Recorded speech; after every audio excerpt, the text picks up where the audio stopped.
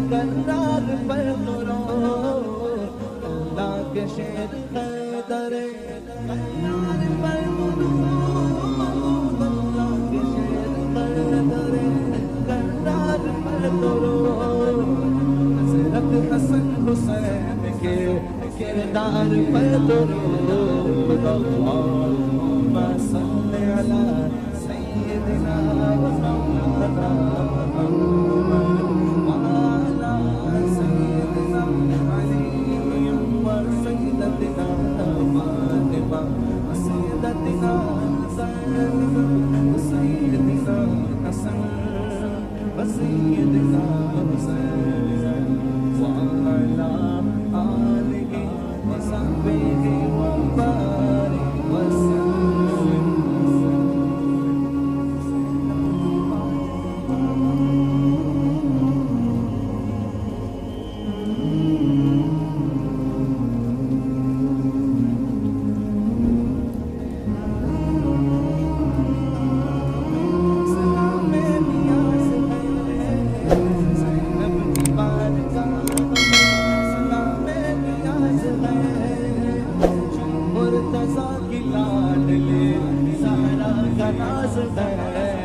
اللہ